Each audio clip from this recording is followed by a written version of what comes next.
To go? Okay, great. So good afternoon, everyone. My name is Lauren Smith, and I am the Director of International Student Services at the University of South Carolina. So glad that you're able to join us today. I hope that some of you were also able to attend last week's session with Larry Needle. This week, we have the pleasure of hearing from Jean Saunder-Blanks, who is the Director of the Office for International Scholars here at the university. She is an attorney by trade and has a lot of knowledge in the field of immigration. I think you're really going to love hearing from her today. I will be sharing slides and we will be managing questions by monitoring the chat box. So if you do have questions during the presentation, please feel free to type them in and we'll make sure to pause so that there's plenty of time for questions throughout this presentation. And without further ado, I will turn it over to Jean. Good afternoon, everyone. Thank you so much for joining us today to talk about employment-based immigration in academia, H1B and beyond. As Lauren kindly introduced me, my name is Jean Saunder-Blanks. I'm the Director of the Office for International Scholars, and we're a unit within the Division of Human Resources at the University of South Carolina. HR, next slide, please. HR is contributing directly to the strategic priority that President Kaslan has named a path to excellence. The second priority is to recruit and develop diverse faculty members, as well as attract, recruit, hire, and retain a diverse and highly talented staff. So if after you graduate from the University of South Carolina, I'm assuming most of the folks here today are currently enrolled international students. And if you decide to come to work at the university after you graduate, you'll be getting to know me and my wonderful staff in OIS, Travis, Marcy, and Doris very well. And we'll look forward to having you. Next slide, please. And to give you a little flavor of what our division is like, you've got our mission and vision statement there. We really don't want to simply function as a backstage crew that fills out forms and makes you do administrivia. We really want to create a positive employment experience for you that brings out the best in everyone and serves the strategic goals of the university. So we're here to help y'all. Next slide, please. So let me introduce, for those of you who haven't interacted with us before, the Office for International Scholars. In that top picture there, you'll see a gentleman in a red ball cap. That is the wonderful Travis Weatherford. He's one of our team members. And he's one of the people on our team who helps us advise the units that are hosting and hiring non-US citizens, whether in a faculty or adjunct capacity or research staff, or even non-salary affiliates or sponsored visitors. Our responsibility also includes overseeing our US Department of State designation as an exchange visitor program sponsor, which is now called Bridge USA, or otherwise known as the J1 visa. We're also responsible for coordinating the Fulbright program for US and international faculty who visit with Fulbright funding. And we also provide guidance for USC employees who are traveling abroad. Next slide, please. So let's jump right in. Any questions so far before I move on to the nitty-gritty? Okay, great. Thanks, Julie. So let's talk about international. Sometimes when we throw around words like international and foreign national and things like that, we may not all be meaning the same group of people. So we're going to do a little bit of definitions at the top so we all are on the same page about what that term means. In our context here in Human Resources, an international is anyone who is not a US citizen. Right? And there are basically two big buckets into which anyone who's not a US citizen fits. They are either a non-immigrant or an immigrant. And you will see when you read, for example, news articles in the media that those terms get thrown around sort of in a way that may not mean the same thing that it means in a technical context. So for today's discussion, we're going to be using the technical meaning of these words. Non-immigrant means a non-US citizen who intends to visit the United States temporarily and then return to their home country. Some examples of a non-immigrant visa status are a B1, B2 business or tourist, an F1 student, or a J1 exchange visitor. There are many more, but I won't read the whole alphabet to you. The immigrant bucket, so to speak, means a non-US citizen who intends to remain in the United States permanently. Some examples of that are someone who applies for an immigrant visa at a consular office overseas, a lawful permanent resident, which is a green card, a refugee, and so forth. Next slide, please. So let's talk about dual intent. So non-immigrant visa or NIV holders must maintain that non-immigrant intent, right? That intent to remain temporarily to avoid the risk of jeopardizing two pieces of their stay here. One is the visa, which you will all remember filling out a form called DS-160 before you went for your visa interview. That's an application to seek permission to travel to the United States that you get from the consular office in your home country. Once you arrive at the airport, then you present yourself for admission to the US port of entry. And if you are admitted, then you're issued something called an I-94. If you've been with us for a while, you may remember the olden days when they had little white squares of paper that they passed out on the airplane that you had to fill out. And then they finally got with the times and decided to use the biometric chips in your passport. And now those are electronic I-94 records. You can think of that sort of like a ticket when you go into a parking garage. That ticket tells you where to park and how long you can stay and what you can do while you're here. So there's an exception to that non-immigrant intent for just a few folks on the non-immigrant visa list. And that came about in 1990 that allowed dual intent for H1B temporary workers and a few others. And those folks, even though they have a non-immigrant visa status, can be the beneficiary of an immigrant petition. And those are the form numbers there. I-130 for family-based, I-140 for employment-based. And those individuals can also apply for adjustment of status or a green card, form I-485, without compromising their eligibility for a non-immigrant visa or a non-immigrant I-94. And that's kind of a complicated concept because I've just given you a rule and then told you the exceptions to the rule. So now might be a good time to pause and ask for any questions that might be about dual intent. So far, so good. Okay, well, if you change your mind, we have time at the end as well. Okay, so we've talked about non-immigrant intent and the exceptions to that rule. Next slide, please.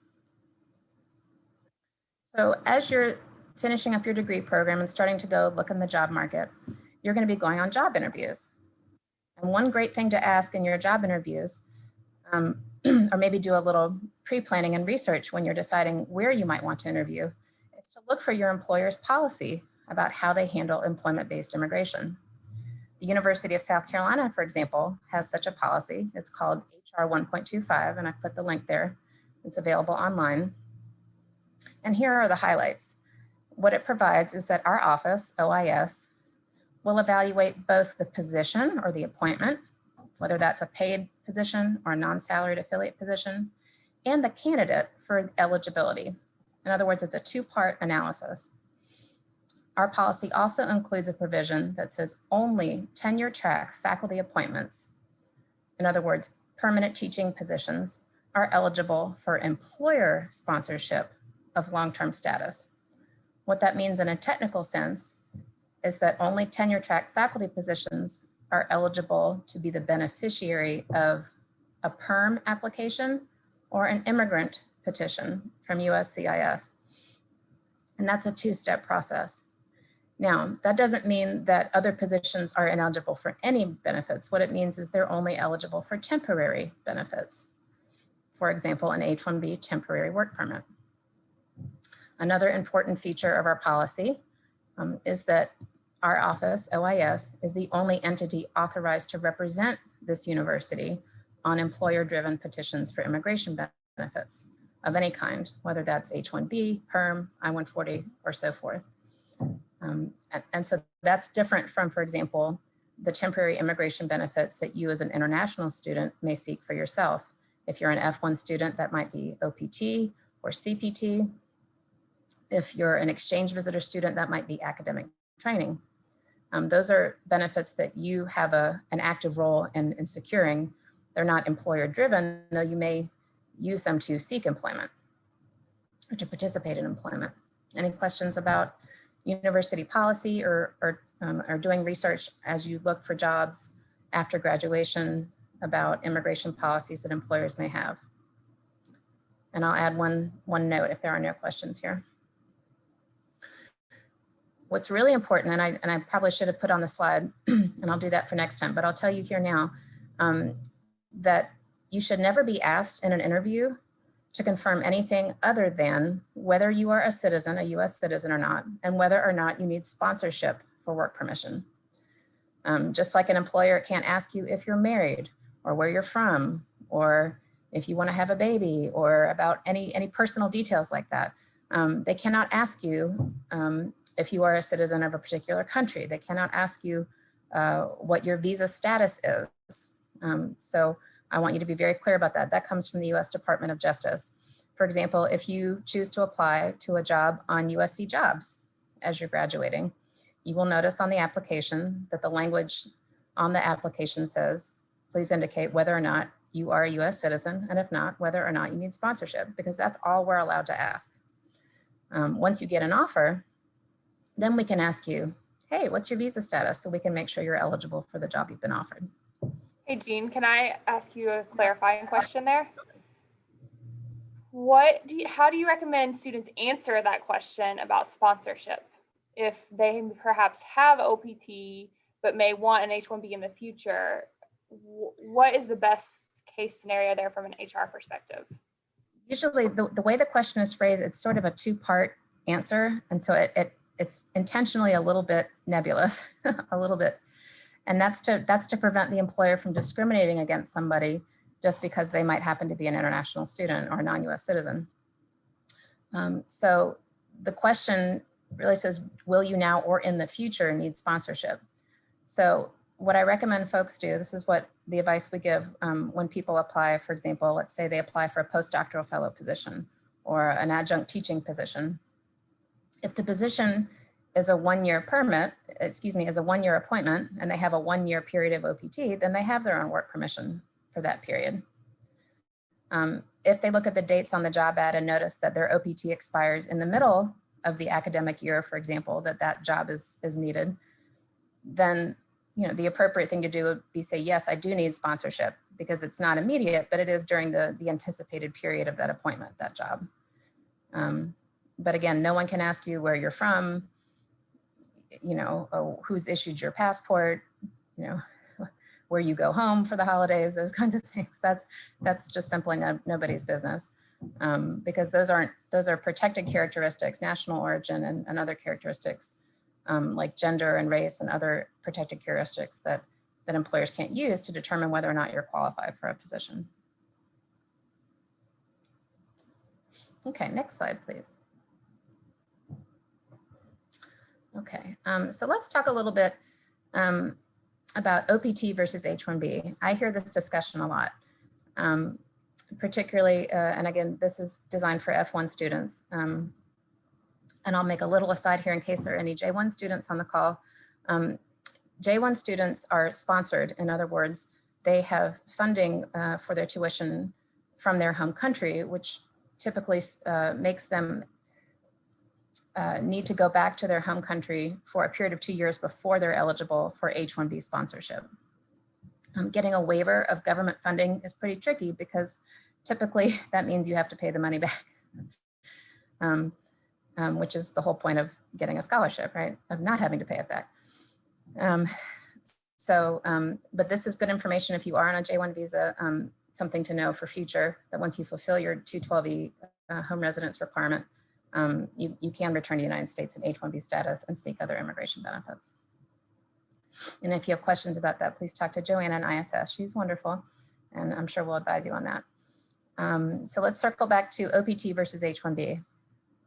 So OPT has some advantages that I think don't get enough credit when folks are looking at the job market and trying to decide whether or not they should maintain OPT or even STEM OPT if they're in that field, in an eligible field, or ask their employer to sponsor them for H1B. OPT has a lot of benefits. For example, it's relatively inexpensive. It's It's currently a few $100s to apply. It's flexible and portable, which means you can have more than one job, provided that it's at least 20 hours a week and it's in your field of study. Otherwise, there are not narrow restrictions on what you can use OPT for, which is particularly helpful, for folks who are trying to decide as they graduate, do I prefer to work in academia or might I like industry better, right? I always like an OPT to kind of like dating. You're meeting new people and try to decide what you like and what you don't like. Whereas H1B is a little bit more of a committed relationship. It's a little bit more like getting engaged. H1B is fairly expensive for an employer, particularly for H1B dependent employers. It's more than $3,000 typically if you're going to use premium processing right now. So it's not an insignificant amount of money for your employer to cover. Typically, all those fees are paid by the employer. It's also not lawful for them to ask you to pay those fees, with the exception of premium processing. And it's very inflexible and narrow. In other words, all the details of the job have to be sorted out up front, because the H1B work permit is specific to the employer, to the institution that's hired you. It's specific even to the position, the department, the work sites. So in other words, if you're hired to be a postdoctoral fellow in mechanical engineering, you're not authorized to be a teaching adjunct in chemical engineering also. You're just authorized for that one job. H1B also doesn't allow affiliations or freelancing, which can be really problematic for folks who are just getting their careers off the ground, and maybe they want to co-author a book chapter, or maybe they want to get a travel grant to go to a conference, or maybe they want to give, they're trying to get their dissertation work out in the internet and want to give talks about it. And maybe they want to collect a small stipend or a speaking fee. None of those things are possible on H1B.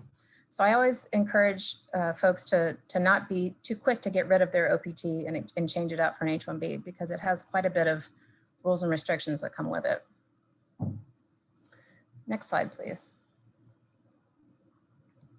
Okay, so let's talk about a little the H1B, specifically what the petition entails, what an employer has to do to secure an H1B work permit for you. The first analysis, and it's a two-part analysis, is the job. There are three basic questions we have to answer before we determine if we can file an H1B. Is the position that someone has been offered a specialty occupation? In other words, does it require at least a bachelor's degree in a specialized, in a specific field and highly specialized knowledge? Are the position duties and requirements normal to the occupation? I can tell you that academic teaching and research positions typically require a master's or a doctorate degree. However, many academic administrative or technical positions like IT or lab manager or things like that oftentimes do not and don't qualify for H1B. So look at those job ads that you're applying for very carefully and look at what the position requires.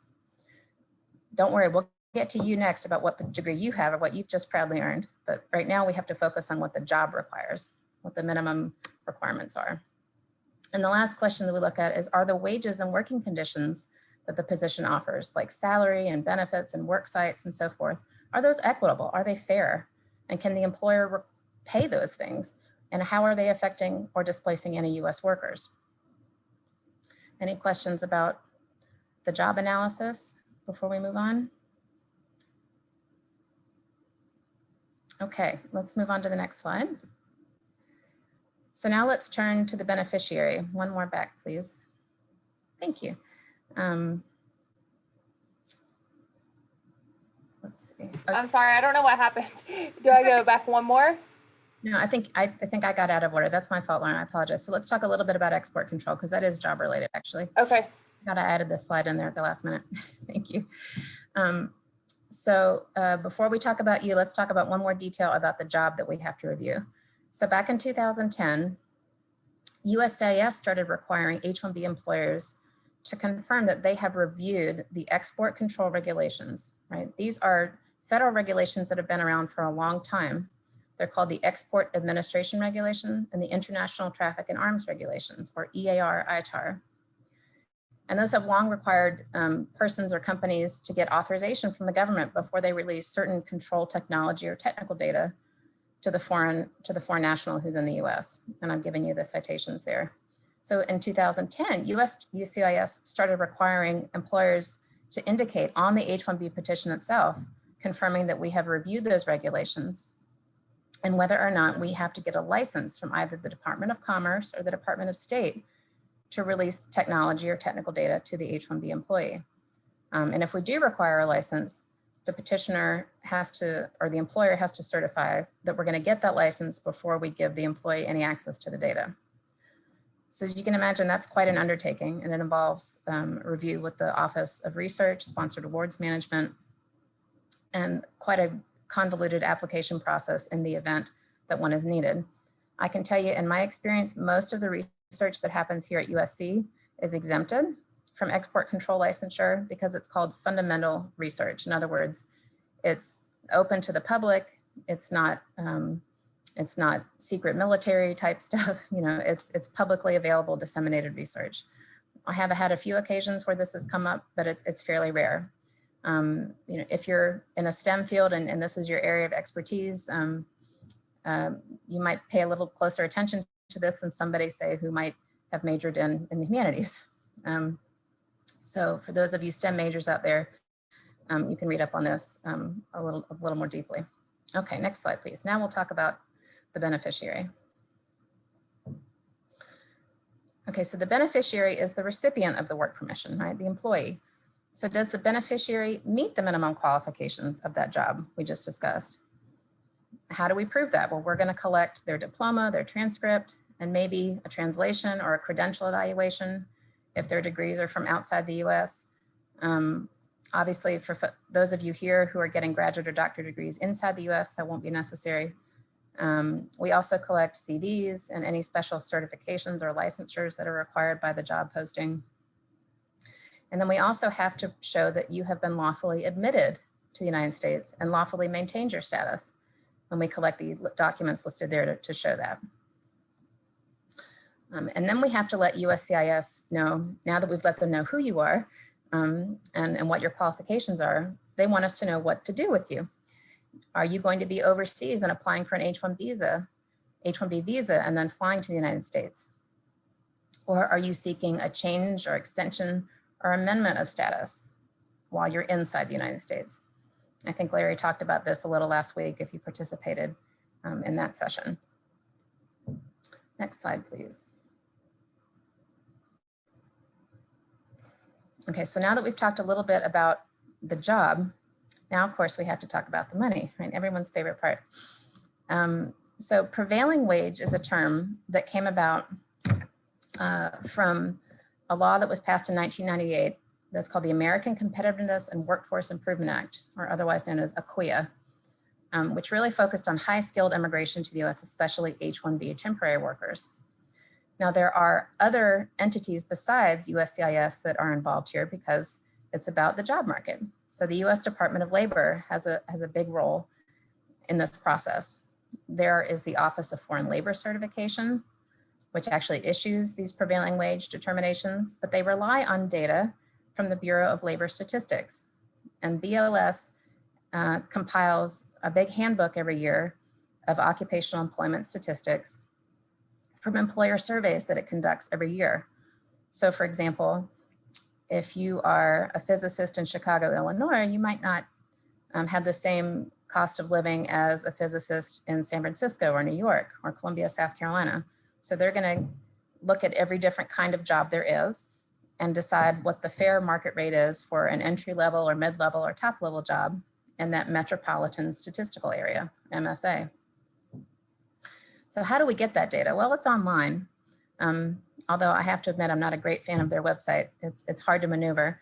The good news is there's nothing you need to do. This is the employer's job. The employer actually has to send a copy of your position description on a form called ETA 9141. And we do that online through a secure government account. And it doesn't contain any personal information about you, the beneficiary. It's only about the job, like we talked about earlier. The first part of the analysis is always job driven. The bad news about this is that it takes them right now about 6 months to get that data and determination back to us. That's an awfully long time. It used to be around 4 months, but it's gotten even slower lately. So this is why whenever we talk to academic units that like to recruit teachers and researchers from a worldwide talent pool, we encourage them to start early, in many cases as much as a year in advance, before they actually need someone in the classroom or in the lab, because the lead time just to get the wage data is half a year right now. So why would employers participate in something that takes so long? Well, it's got a big benefit for employers, which we can talk about on the next slide.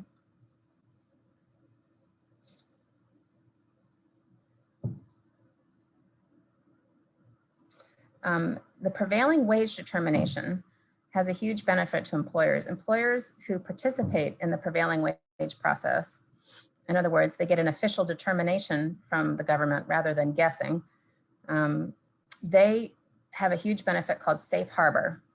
And USC is a safe harbor employer. So we participate in this program where we send every single H1B job description to the Department of Labor and ask them to classify it and put a value on it. Is it a mechanical engineer? Is it a French teacher? Is it a material scientist? Is it a psychology instructor? What kind of job is this? A lot of times we've gotten pretty good over the years at guessing what we're going to get. Sometimes it gets a little funky and trying to parse out the difference between a mechanical engineer and a material scientist, or a chemist and a chemical engineer. But most of the time we're pretty good at anticipating what we're going to get. But until we have that certification in our hands, we don't have safe harbor. So the reason we are so keen to have safe harbor is because the U.S. Department of Labor Wage and Hour Division investigates H-1B employers. In fact, we're required to maintain a public inspection file so that the Department of Labor or any interested member of the public can come look at our H-1B records, and they're redacted for privacy, but to make sure that we're complying with the regulations regarding H-1B employment and to make sure we're paying a fair wage. Now, if we're subjected to such an audit and we have an official wage determination, the Department of Labor won't challenge the validity of that so long as we've used it correctly. So that's a huge benefit for employers. And that's why we take the time to get that in advance before we file an H-1B, to make sure we're not just protecting the university, but also protecting the worker, to make sure they're earning a fair wage that's comparable with the going rate in that market area.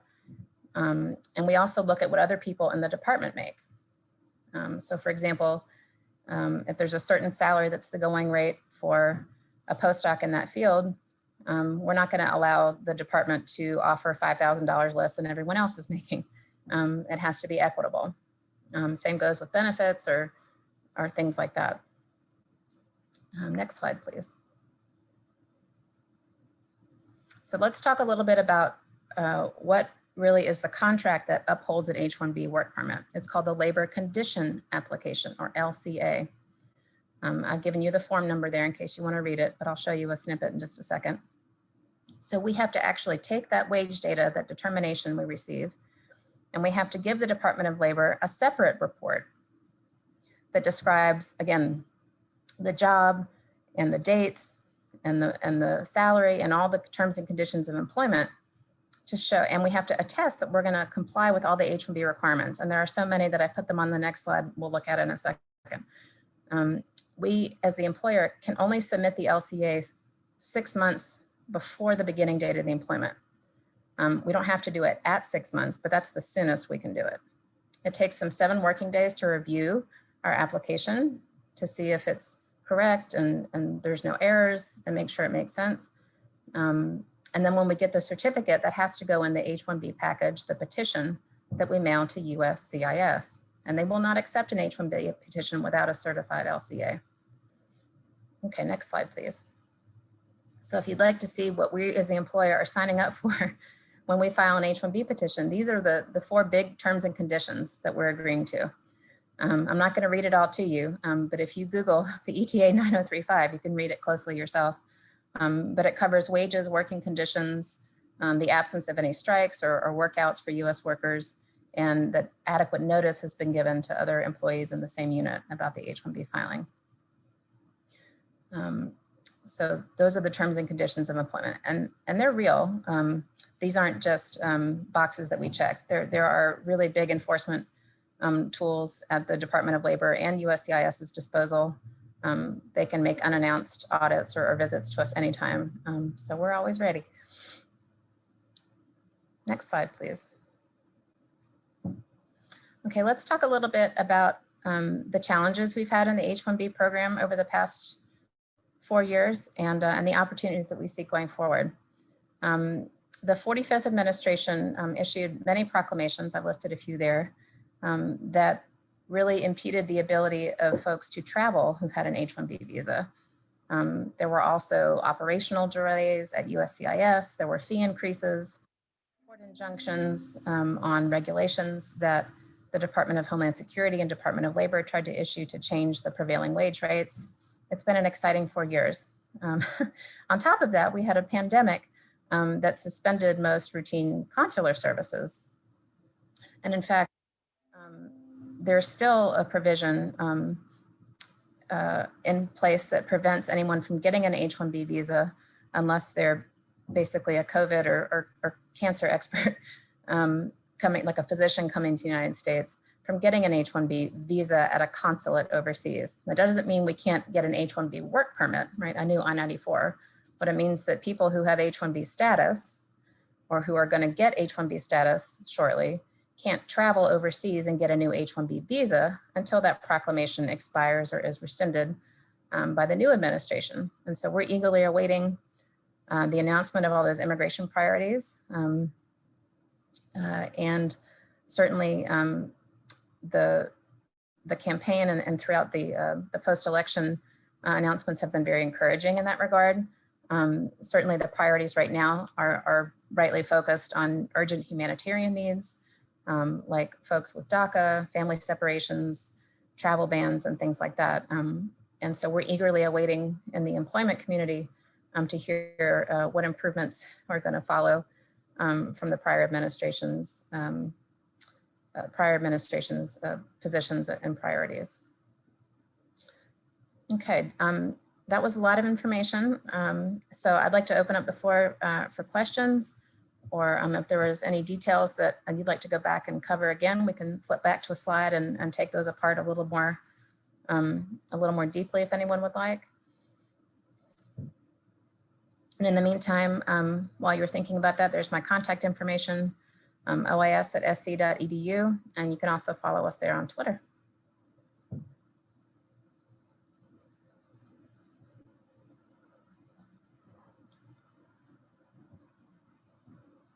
Okay, have you bored y'all to tears? Or no, it was so helpful, Jean. I've written in the chat for anyone to type their questions, but you guys can also unmute if you have a question, raise your hand and we'll recognize you. You can also send a question to me privately in chat if you don't want to identify yourself. Absolutely. And same goes, if you'd rather talk offline, my email address is there. But if anyone has questions about immigration as it relates to academic careers, I'd be glad to answer them.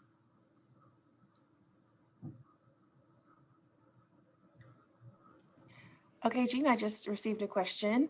I'll read it to you, see if you can understand it with me. Okay, this is a question about OPT versus H1B. If I use the STEM extension, decide to go with H1B, I have 3 years chances to get an H1B, correct? If I choose to do OPT for 3 full years, how many chances do I get to have H1B afterwards? That's a great question. So if you are an OPT beneficiary and you take advantage of the wonderful 2-year extension for STEM graduates, you have 3 years available of work permission to work in your field, at least 20 hours a week.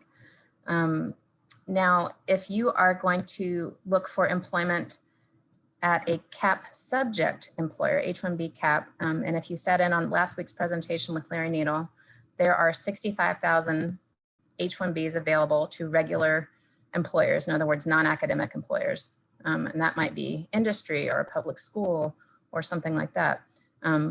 There's a lottery system that happens each spring and now requires pre-registration by the employer.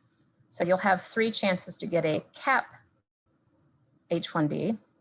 But academic H1Bs are exempt from the cap. In other words, they don't count against that 65,000 quota for industry, nor against the 20,000 additional H1Bs that are available to cap employers for folks with graduate degrees, master's or higher. So out of that 85,000, that's not the only bucket you can pull from. If you're looking for careers in academia, an institution like University of South Carolina, or frankly, any institution of higher education that qualifies and can prove that they can pay you and have an eligible position can sponsor you for H1B position. Again, the likelihood is that that would be a research or a teaching position.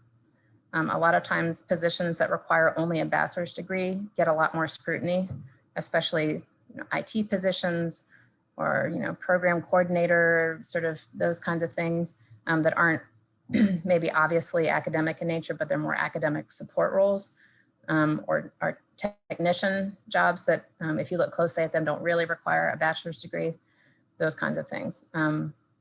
So look very carefully both at the employer, whether they're industry or academic, and then look very closely at the job to determine if you'll have a chance to compete through the cap or through cap exemption. I hope that answered your question. Thank you for that answer. I do have another question I received. Great. Can you hear me okay? Yeah. Okay. All right. This individual asked, if I already have an academic job offer for the fall, but will graduate in May, I'm assuming fall 21, am I required to request an OP to get a legal status while I wait for H1B? I'm going to defer some of that question to Lauren or anyone an ISS who'd like to answer about the 60-day grace period and so forth. Yeah, so you would have a 60-day grace period after you graduate in May. So your H1B would ideally need to start within that 60-day grace period.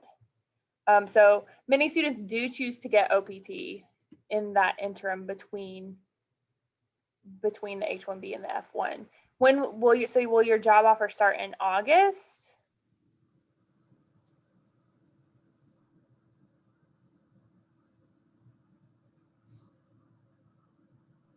Yes, the job offer starts in August.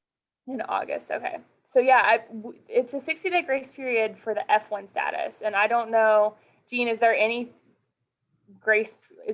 like 30 days they can be here for 30 days before the H1B starts or anything like that?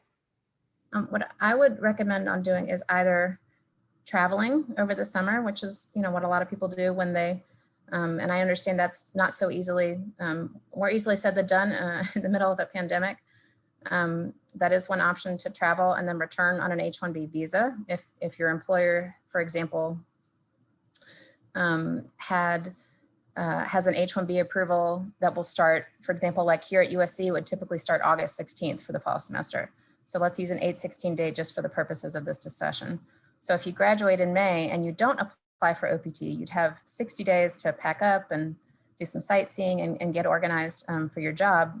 But at some point, after that 60-day period, you'd have to return to your home country, apply for an H1B visa, and then re-enter the United States. The trick is you can't come back inside the United States with an H1B visa any sooner than 10 days prior to the approval notice start date. So August 6th would be the first day you could show back up and get unpacked and get ready for your fall semester to begin.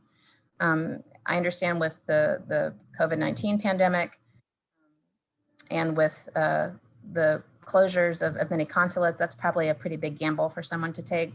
My advice would be to follow what Lauren has said and to apply for OPT.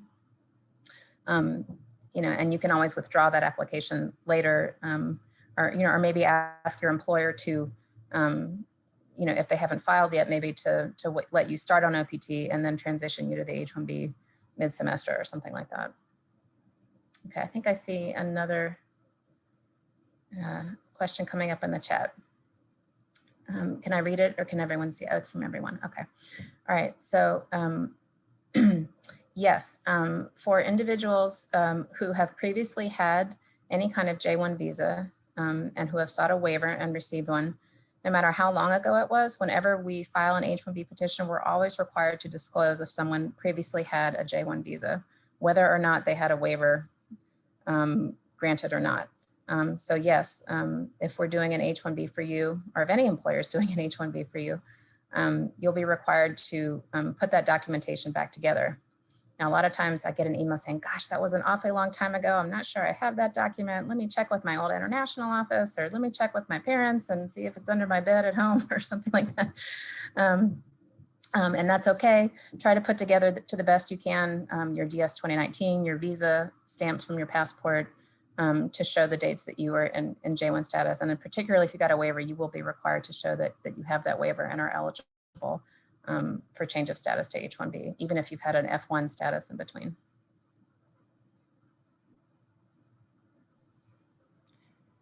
All right, I'm getting a few more questions. Great. One is an individual that said they had OPT, they never got a job, and they had to leave the country. Okay. So they're asking what their options are to re-enter the country to look for a job. Well, you can re-enter the country for business purposes. For example, let's say you get invited to present at a conference and there's a job fair at the conference. You can get a B1 business visa if you don't already have one in your passport, and show proof that you're going to attend the conference. And you can certainly interview for a job while you're there. But a B1 business visitor doesn't confer any work permission. In other words, it's not for the working, it's just for the looking and the networking. You would then depart the United States. Again, that's that non-immigrant intent coming up there. And then if you get a job offer, that employer will file an H-1B petition, and then they will request what's called consular notification. In other words, the H-1B approval, the job itself will be approved. But then for you to start working, you'll have to take that H-1B approval, complete a visa application, a DS-160, and then return to the United States to start your H-1B employment. Thank you, Jean. Come on. I'm sorry. These are great questions. Keep them coming. Yeah, they are. Thank you guys for asking so many great questions. I think this one might be for Lauren. Someone's asking about last week's presentation. They didn't get a chance to attend it and were wondering how to access that video. Yeah, we have the link that we can share with you. We will post it to our website, but Julie, I think you have this person's information and we'd be happy to email it directly to them. Sure, I can do that. Yeah, absolutely. All right. Someone wanted to know, Jean, can you explain the new H-1B visa policy? Right. H-1B visa policy, if we're talking about visas, then we're going to again use that technical definition of what a visa is. A visa is a travel permit that the U.S. Department of State or the consular office issues to you in a foreign country. And that visa gives you permission to travel to the United States and request entry. It doesn't guarantee you entry. It allows you to request entry. So right now, there is still a proclamation in effect that was issued on New Year's Eve by the 45th administration that bans the issuance of H-1B visas for folks who don't already have a valid H-1B visa. In other words, if someone's sitting overseas, or if they're, let's say, here in H-1B status, and they have a family member who falls ill and they have to go home to take care of that person, they won't be able to return to the United States until that proclamation is lifted. So that's the policy right now. I know the 46th administration has been very vocal about wanting to make improvements to the H-1B and many other policies, and we don't have a lot of details on that yet. But I'm certainly optimistic that hopefully before long that proclamation will be reversed or ended before the current March 31st expiration. In terms of, let's see if that answered the person's question, and then we can certainly clarify if okay.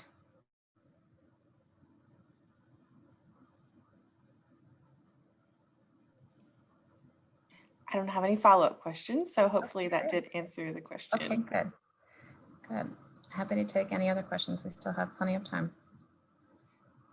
And Lauren did post the link and the password to access last week's Zoom recording. So if you missed it, you want to save that information, you can go ahead and just copy and paste from the chat. Anyone have any more questions? You can also unmute if you'd like to, or show your face, either one, if you have a question for Jean.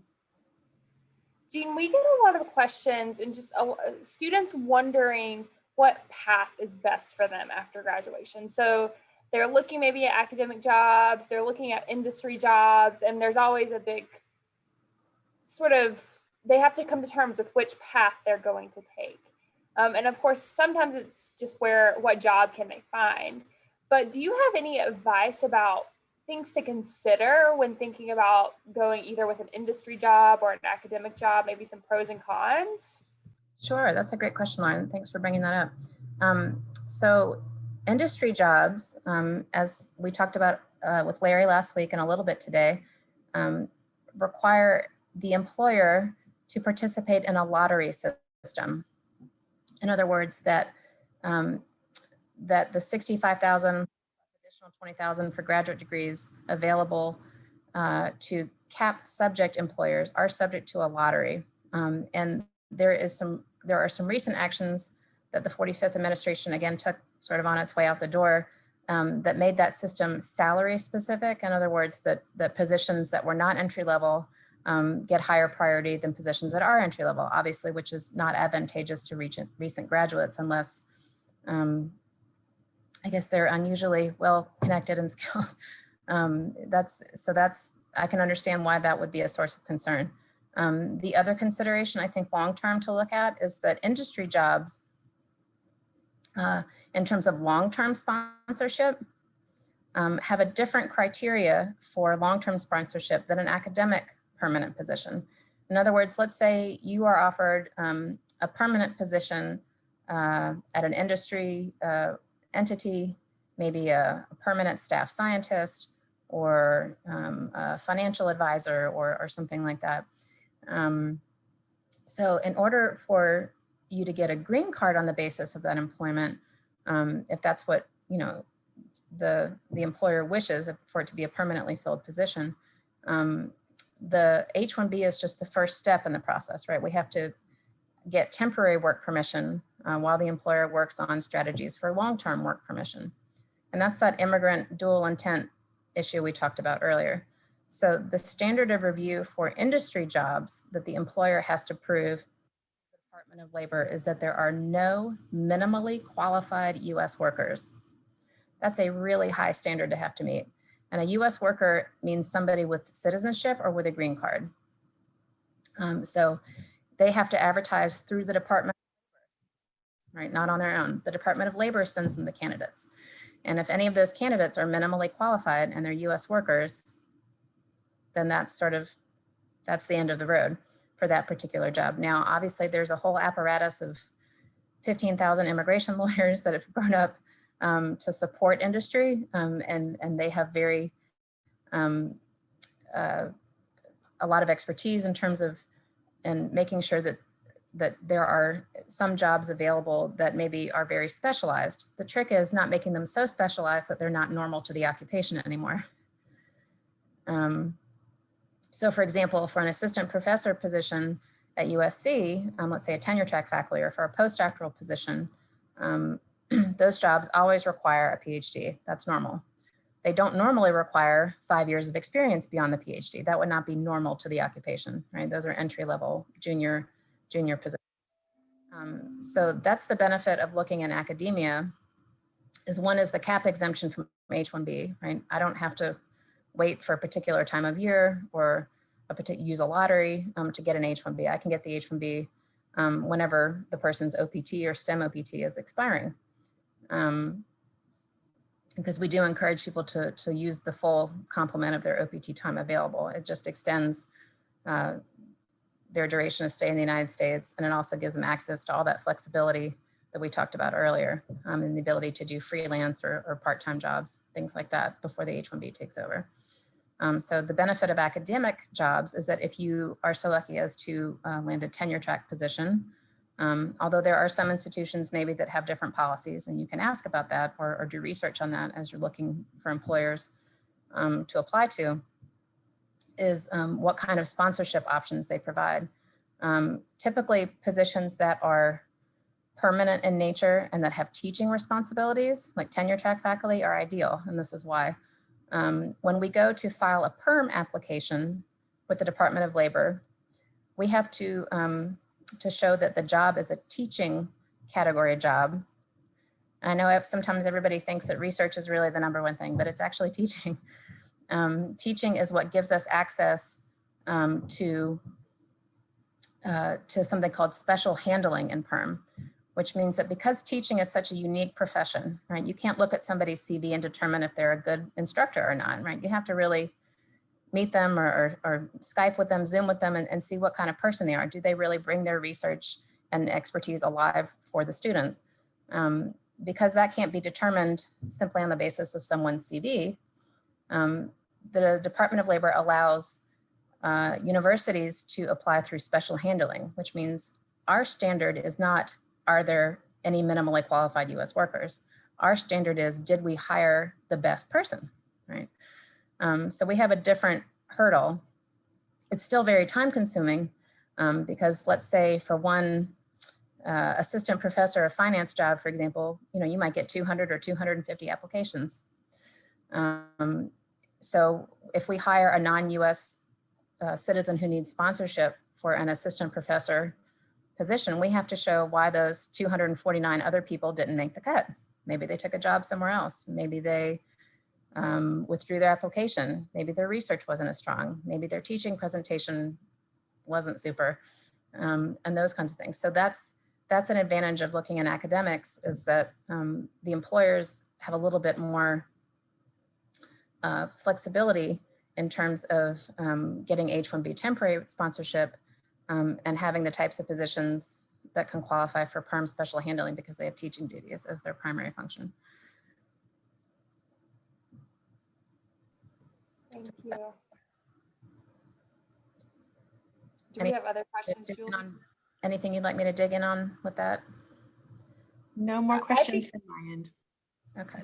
That was a really great answer.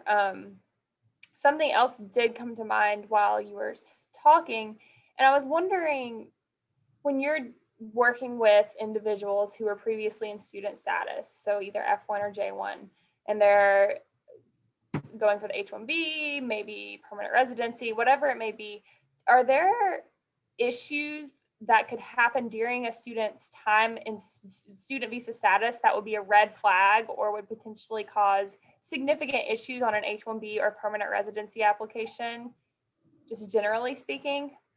Sure. Certainly any kind of omission or something that's been intentionally omitted or misrepresented. For example, failure to disclose like a prior exchange visitor period or something like that. Or, if you have maybe, let's say in your wild days as an undergraduate, you did something silly and had a criminal record, failure to disclose anything like that, you got to always tell the truth. Don't try to paper over or cover up anything like that. Honesty is always the best policy. I think maintaining good documentation is always a good idea. If you're not sure where all your stuff is, now's a good time to go and check and get your papers in order, because you're going to continue to need them again and again and again if you remain in the United States and if employers seek those benefits for you.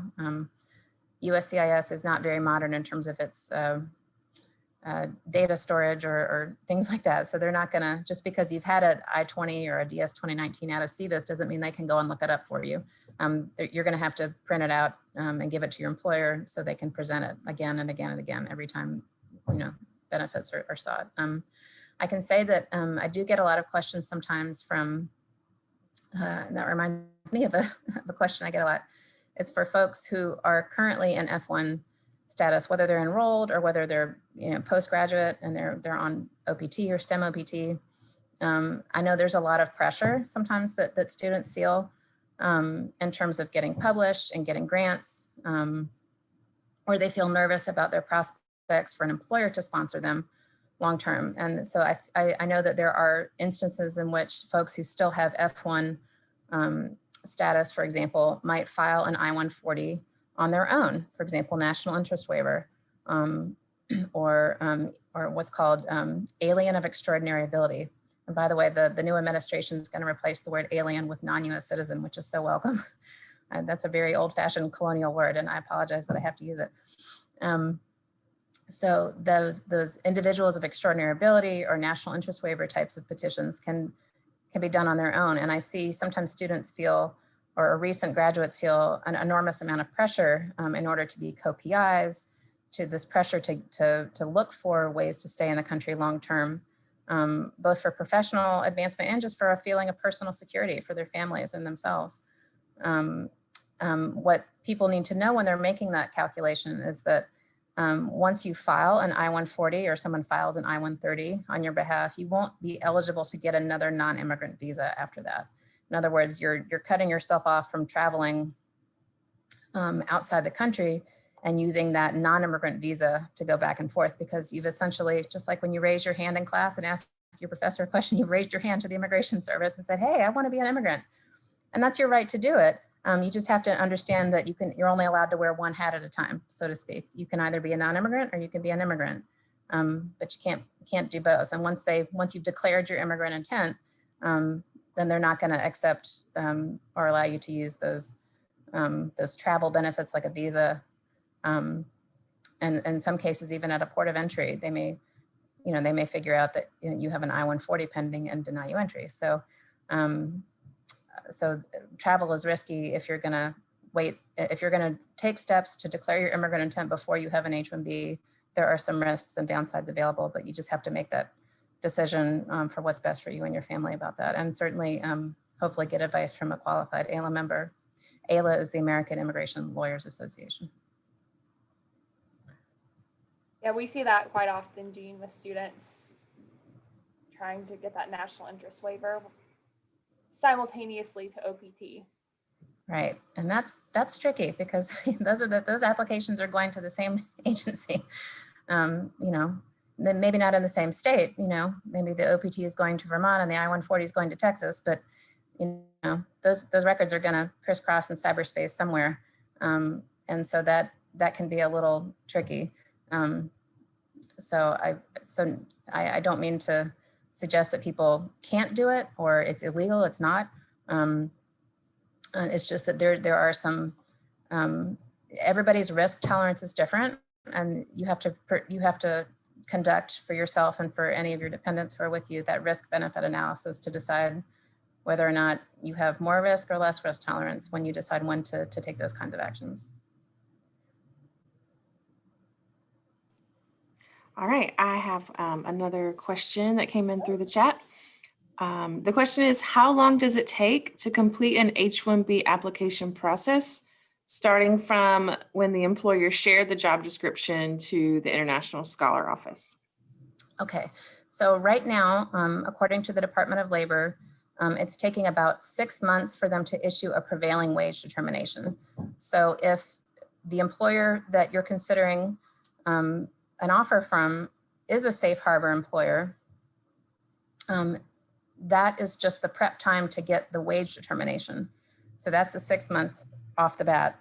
Now, on top of that, then once we have the wage information, we have to conduct that equity review, right? We have to look and see, okay, if this person's going to be a mechanical engineer postdoc, well, what do the other mechanical engineer postdocs earn? What kind of benefits do they have? What kind of years of experience do they have? We have to make sure what the H1B employee is being offered is fair within that range. And we look at things like averages and midpoints and that kind of thing. So that process can take several weeks. And then we have to gather all those documents. So I'd say it's a month or two to put the whole thing together once we have the prevailing wage determined, personal documents and data, wage equity, and then filing the labor condition application. So we're up to, let's say, about 8 months now. And then we have to file the application with UofSC ISS. Now, premium processing used to mean processing within 15 days of filing, calendar days, and they're moving that to business days. So let's call that 3 weeks. And that's assuming, as we do many times now, have to premium process because of decisions being made last minute to hire someone or so forth. So we're up to, right now at my last count, about 9 months ahead of time, you know, if we're going to do, right? So that's far in advance. Now, are there employers who are not safe harbor? Yes. Is it okay to work for them? Yes. But I'll tell you, if you come to work at USC, we're going to start, we would like to cross our T's and dot our I's and make sure we protect the university and protect you. So we do practice safe harbor, and we routinely tell academic units, and we reach out to them more than a year in advance and say, hey, did you know your postdoc's OPT expires next year? Let's talk about it. Are you going to reappoint them? You know, is your research continuing?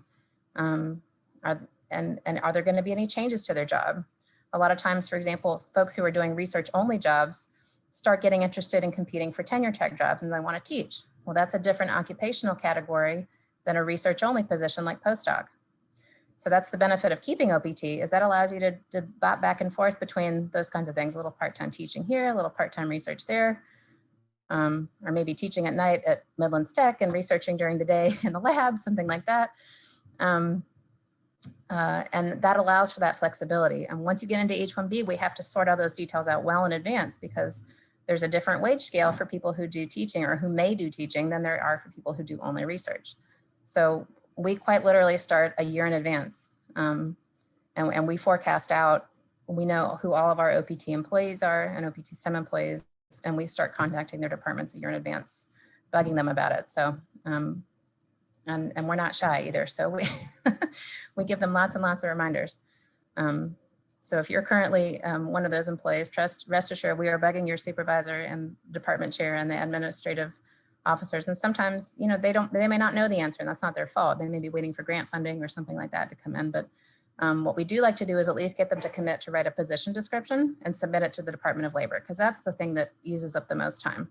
And it doesn't cost us anything to file that. It doesn't obligate us to anything. At least just gets the ball rolling. So we have that wage data available once that decision is finally made, hopefully within the next few months. Jean, I'm just curious, how often does that timeline change, the 6-month waiting? You know, until a few months ago, until October, when those new regulations got released, and then in December got enjoined by a federal court when they changed the prevailing wage calculations, that slowed them down to about 6 months. Before that, it was about 4 months. So that was a pretty significant slowdown, about a 50% increase in processing time. Hopefully we'll see that, you know, rebalance a little bit as those administrative issues are put to bed. I know they're still waiting on the judge to tell the Department of Labor what they have to do with the prevailing wage determinations that were issued between October 8th and December that were crazy high, and whether those have to be reissued or whether employers have to reapply. Those are, you know, whether there's a deadline for that. Those are all things that are being negotiated behind the scenes right now. But for folks who think they may, who have OPT and here and are employed here, and whose departments intend to keep them beyond that 1 year or 3-year STEM period, rest assured we are contacting them very proactively and reminding them that we need that position information so that we don't get behind the timeline on that.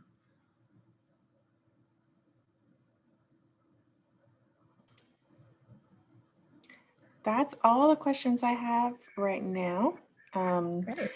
Jean, if you would you type your email address in the chat, Sure. just so if anyone has a question, they can contact you, since it's been a while since we had the slides up? Sure, absolutely. Let's see if,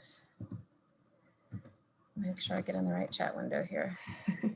And I can send the slides out if you're okay with that, Jean. Sure. Okay. Sure. And we'll send out just or an email with the slides, a reminder about next week's workshop, which is going to be really fabulous. I think we are having 2 former international students. One is an H1B Visa holder here at UofSC now, and then we have one who's actually a US citizen, naturalized citizen, who works at Facebook, who's going to be joining us. She's an alumni of the university. So looking forward to that, and hopefully you guys will be able to join us. Thank everyone who attended, and thanks for all the wonderful questions. Good luck to you all in your studies and your job search and beyond. Thank you so much. Thank you, Jean. It was wonderful. I enjoyed it. Thanks, y'all.